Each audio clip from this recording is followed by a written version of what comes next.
What are you seeing in terms of the state of the art for what is working in marketing? Like in the modern world, people don't read emails from marketers anymore, or at least a lot of people don't. Online ads get blocked in the browser automatically. Ad blockers already installed. Do webinars work anymore? Or are people, because they're on Zoom all day, nobody wants to watch a webinar? Like what's not working and what actually is working today? So I think it's going to depend on the company's size, and it's going to depend on the audience. I think for a developer and a technical audience, a lot of the same things are still working. Is people still want to engage with technical people online, and whether it's through kind of social communities or whether it's through technical content, you'll find that people will engage with that content because it's useful and it's helpful. Like a webinar or like a more targeted, like 5-minute YouTube videos, just tactically, like who's going to watch a 1 hour webinar? I think webinars need to be short. I think you need to dumb those down to 10 to 20 minutes. I like the concept of shorts. So if you can actually just publish a bunch of shorts, I think that's fantastic. But is that even too long, or does it need to be like a 30-second TikTok? Like, Well, I think it's up to now the marketing team to be creative and say, "Oh, hey, let me go turn this into like a little quick infomercial," that then takes them to the longer form content. So I think teams need to be creative around how they build and curate this content, and then how do they promote this? Is like no one wants to sit inside of a webinar. It's like what I love about some technologies now is that now you can timestamp it and you can say that this is like going to take you 5 minutes. This is going to be 3 minutes. And I know that what sections I'm in. So I can just jump to that section. So if I didn't want to watch Chad, your 60-minute webinar on, getting started with ngrok, then I can go to section and say, okay, this is the topic I want to learn about. I want to learn about the security features of ngrok. So I think those are tactics that I think the marketing team needs to be kind of building into this kind of customer prospect journey as they engage. I don't think that outbound is working. I think outbound is dead. Why is it dead? Is we're tired.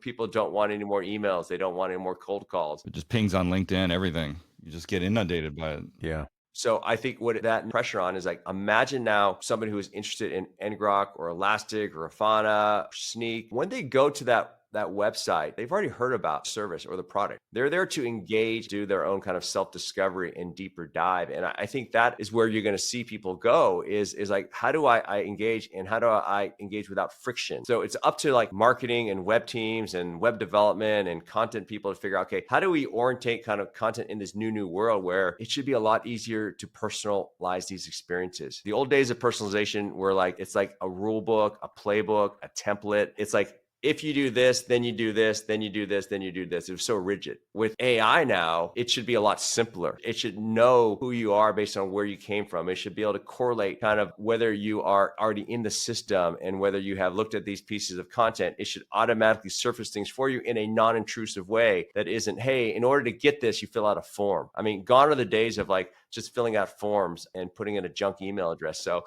I think that's what I see as kind of the future. And that's what kind of gets me excited is I think B2B buying becomes more like B2C. Is like when you go buy something online on Amazon, you're not put up a bunch of walls and gates that don't allow you to kind of look for what you want. You might get a lot of ads. We all get ads, but That's the buying process. Well, so since you brought up B2B versus B2C, in B2C, influencer marketing is king, right? You're going to see something on Instagram or some influencer you follow is going to recommend a product. You're going to click it. You're going to go buy it. The company's going to know which influencers are actually selling their stuff because they get all these affiliate tracking things. So that doesn't happen in B2B. So do you see influencer marketing happening in B2B sales more, just so people even find out about your product, go to your website in the first place? And how does that work? Because it's not like, oh, I'm going to click a link in someone's Instagram and go buy something on ngrok.com and the influencer is going to get credit for it.